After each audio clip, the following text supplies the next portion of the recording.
सबसे आखिरी नबी कौन है? हज़रत मोहम्मद सल्लल्लाहु ताला अलैहि वसल्लम।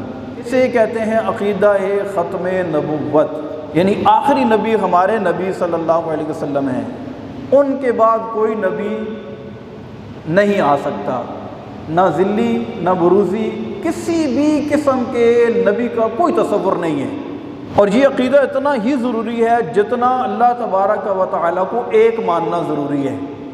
कि जैसे मैंने शुरू में अर्ज़ किया कि कोई बंदा अगर ला इलाहा इल्लल्लाहु पढ़ता रहे और मुहम्मदुर रसूलुल्लाह ना पढ़े तो वो मुसलमान नहीं हो सकता। इसी तरह अगर कोई बंदा बाकी तमाम ज़रूरियात दीन पर बदरजाए अतम ईमान लाए लेकिन ख़त्म नबुव्वत पर उसका ईमान ना हो तो वो मुसलमान ऐसा ही नहीं हो सकता। जैसा कि कोई ये कहे कि खुदा दो हैं, जैसे अल्लाह को एक मानना ज़रूरी है, इसी तरह ख़त्म नबुव्वत के ऊपर ईमान लाना भी ज़रूरी है। क्योंकि ये मसला इतना क़तई है जो कुरान पाक की नुसूस से साबित है, कसीर अहादीस मुबारका से साबित है, इजमा उम्मत से साबित है। और किसी दौर के अंदर भी मुसलमानों की कोई जमात भी ऐसी नहीं गुज़री कि जिसके जहन में अक़ीदा ख़त्म नबुव्वत के बारे में एक ज़र्रे के करोड़वें हिस्से के बराबर भी कोई गुंजाइश निकलती हो। लिहाजा ये हमारा मुसलमानों का क़त्ई अक़ीदा है कि आखिरी नबी हज़रत मोहम्मद मुस्तफ़ा सल्लल्लाहु अलैहि वसल्लम है। क्योंकि कुरान पाक के अंदर वाज़ेह अल्फाज में अल्लाह तबारक व तआला ने इरशाद फरमाया कि मा काना मुहम्मदुन अबा अहदिम मिर रिजालिकुम, कि मोहम्मद सल्लल्लाहु अलैहि वसल्लम तुम में से किसी मर्द के बाप नहीं। मर्द के बाप नहीं से क्या मुराद है कि अल्लाह तबारक व तआला ने हमारे नबी पाक सल्लल्लाहु अलैहि वसल्लम को औलाद तो अता फ़रमाई, लेकिन आपको बेटियां अता फ़रमाई, बेटे भी अता फ़रमाए।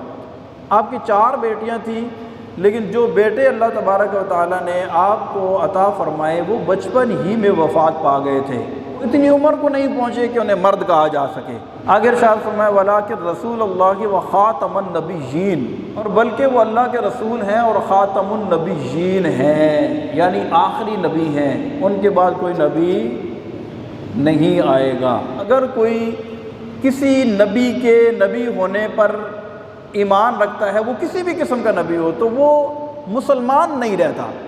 जैसा कि मैंने अर्ज़ किया कि ये कितना ज़रूरी और अहम तरीन ये अक़ीदा है ख़त्म नबुव्वत वाला, तो वो मुसलमान नहीं रहता। उसको कोई हक़ नहीं है कि वो अपने आप को मुसलमान कहे। ये कोई मुसलमानों का फ़िरक़ा नहीं है कि हम ये कहें कि उसने फ़लाँ को नबी मान लिया तो ये मुसलमानों के अंदर एक दूसरा फ़िरक़ा बन गया, तो वो फ़िरक़ा नहीं है।